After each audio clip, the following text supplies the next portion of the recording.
I find that most people know a lot more about their horse's skeleton than they do about their own. It's hard to learn about your body if you don't know how your skeleton works. So I carry an assistant. His name is Herman. He's an 18-inch plastic skeleton. Here he is.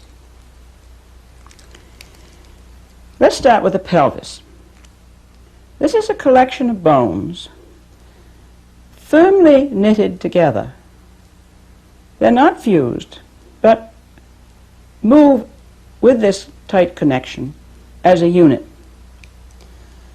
The sacrum is part of the spine, which comes down through the pelvis, but the sacrum is also part of the pelvis, so that when you change the shape of the lower spine, you change the tip of the pelvis, and vice versa.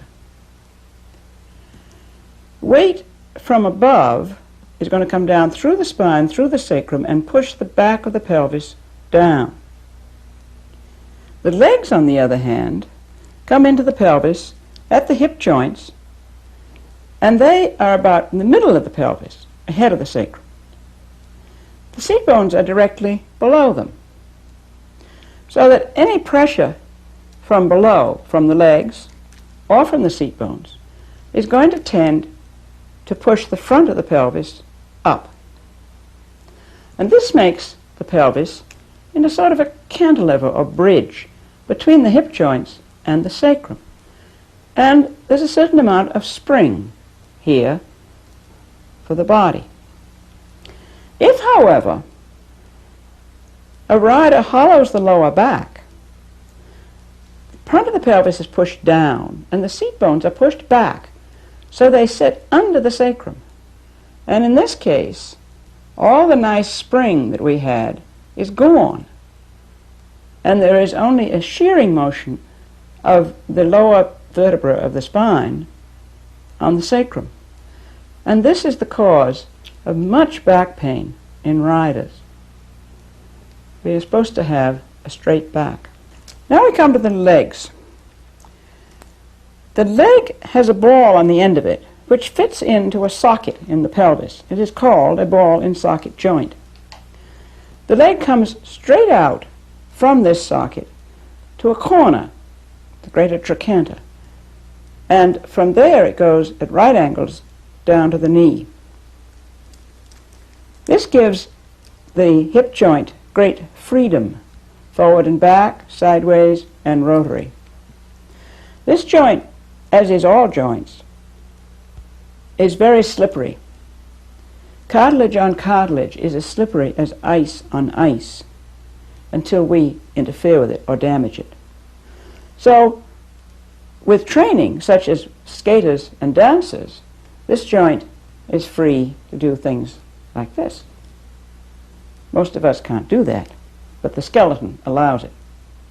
The spine goes up all the way to the head, where it balances the head between the ears.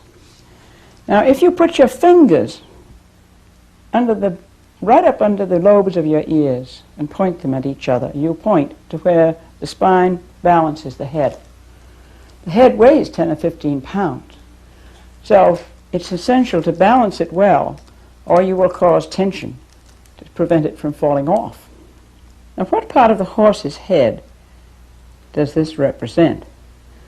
It represents just below the poll, where both in horse and man, the spine connects with the skull and the jaw hangs from in that area. The shoulder girdle consists of your two collarbones in front and your two shoulder blades behind. They make a girdle around the top of the ribs. They are only connected to the skeleton in one place. One end of each collarbone attaches to the sternum and makes a hinge, allowing the shoulders great freedom, as you can tell if you touch yourself at that point and move your shoulders. The shoulders hang from the head and neck. They don't rest on the ribs. They're not attached to them except at this one place. And because they're attached to the head and neck, the balance of the head, neck, and shoulders are closely related. The shoulders are like a yoke. They extend out beyond the ribs. And on a yoke, the ropes hang down. Your arms hang from under the shoulder girdle. Then we have the ribs. There are 12 pairs of ribs attached to the 12 thoracic vertebrae.